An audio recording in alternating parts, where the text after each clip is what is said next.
Good evening mga par. Ito na naman tayo.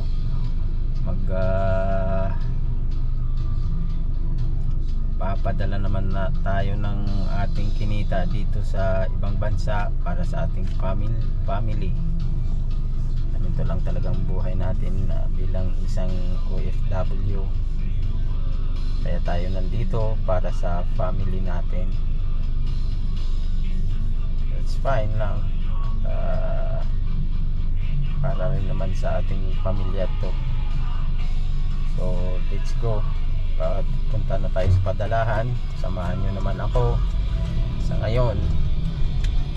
Okay, tara guys, let's go.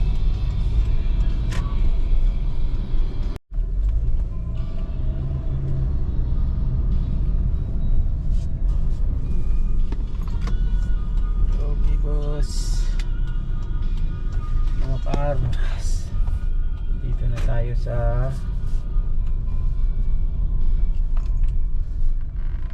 Davao para magpadala sa money exchange.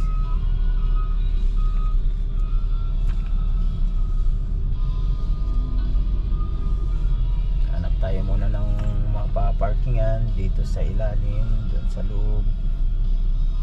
Maraming park na dito sa labas. Mas okay dito sa loob, maluwag. Mostly kasi ng mga nagpa-park doon na lang sa labas.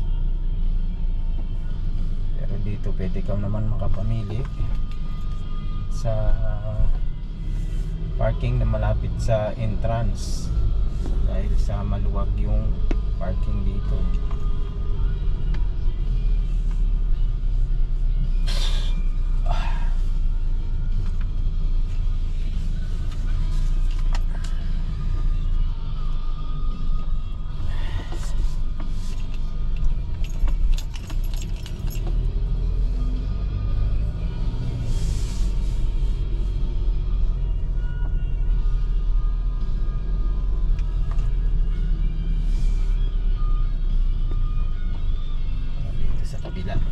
Mas okay. Ito, malapit sa entrance. Maraming parking.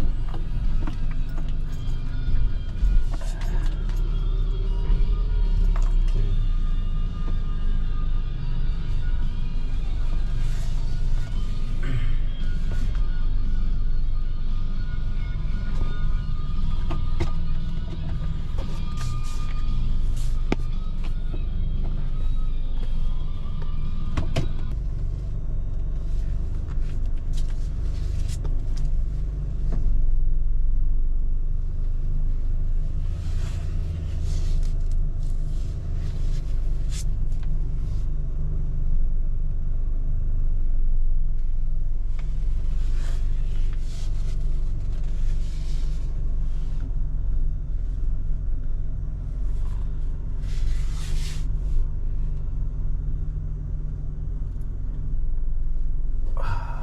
Okay, dito na tayo.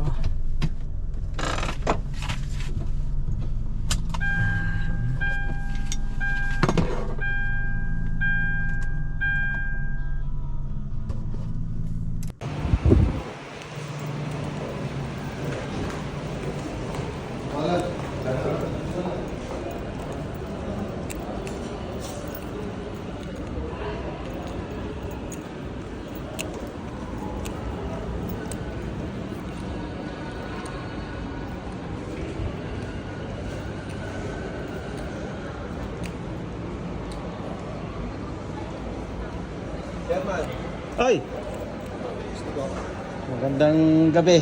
Kamusta din? Ano? Ngayon pala? Ngayon palang... Oo nga pala, no? Ramadan pa pala, hindi pa tapos. Sige sir. Mag ano muna dito? Ano muna sa pamilya? Sige.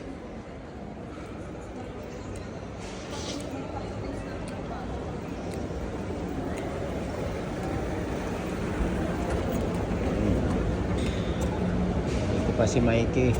Kabubukas lang ng kanyang pet care. Ayan.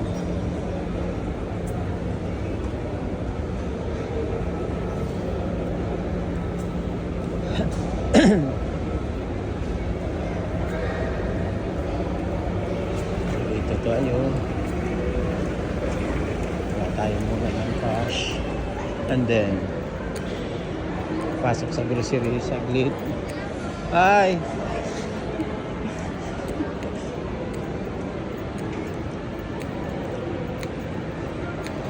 Marami tayong kakilala dito. Magbabatian na lang. Sige. Padala muna tayo. Medyo maraming pila.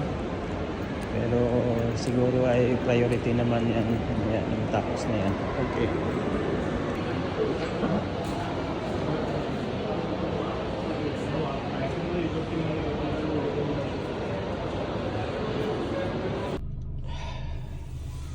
Okay mga boss,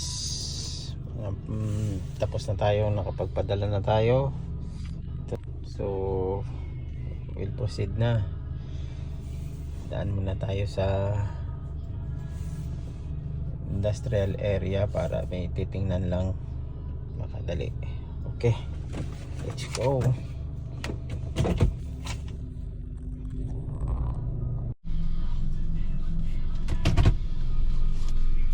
Okay, proceeding.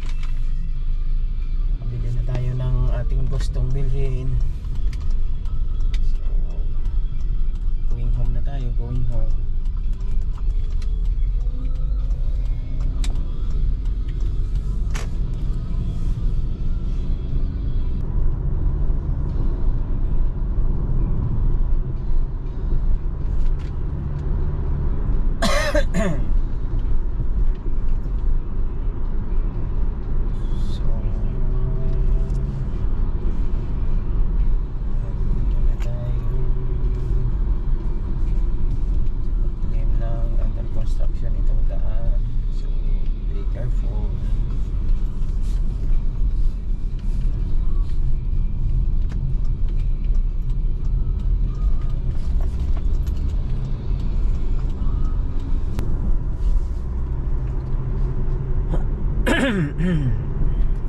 Yes,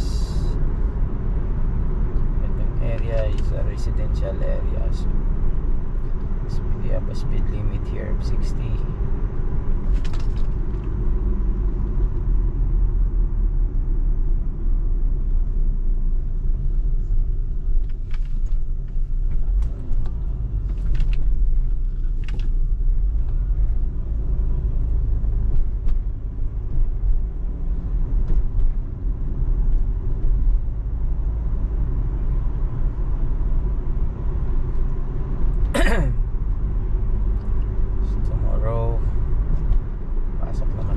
Maaga, it be 7 o'clock. Ganun talaga yung ating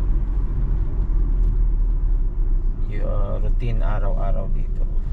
Papasok, uuwi, then sometimes medyo maluwag yung time, makapaglaro ng basketball, and then jamming with friends, mga katropa. Yun, ganun lang ang buhay dito sa abroad na malayo sa family.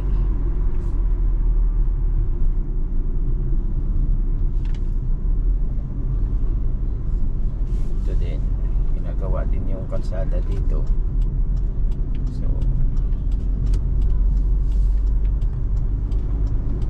pero at least pagkatapos niya ng magawa na yan, maluwag na naman at maayos na. Dito sila, kunting bitak-bitak ng kalsada, repair ka agad. Halos magaganda yung mga kalsada dito, and mostly merong mga ilaw, hindi mahirap din sa isang motorista.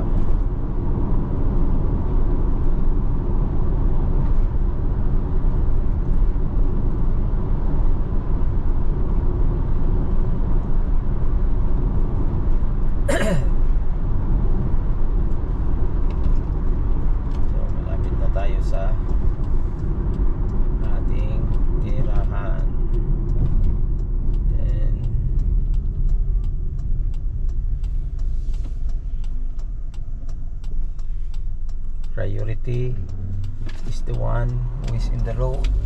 Okay.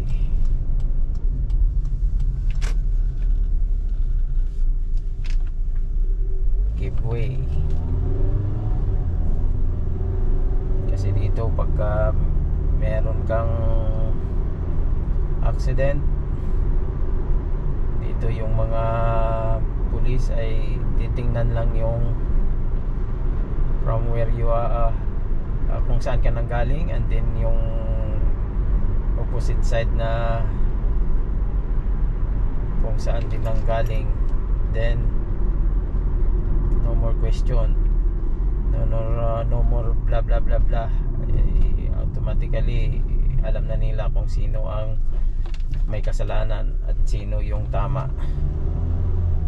Ganon dito.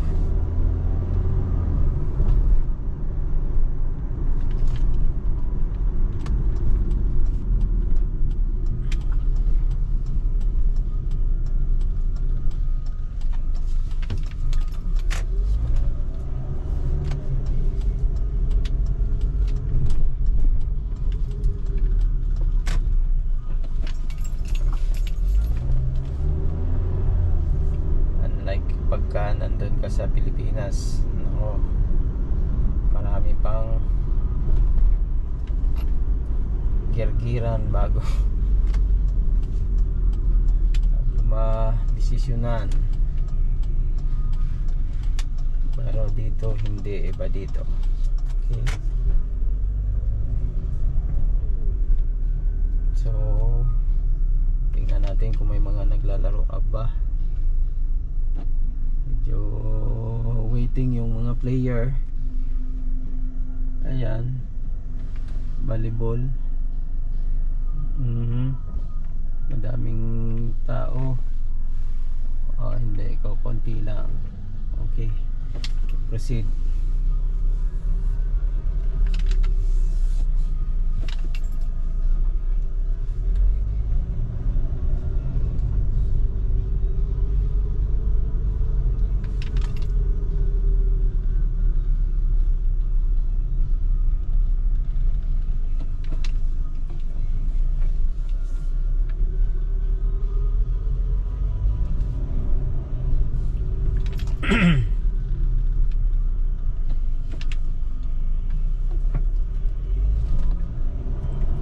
Okay,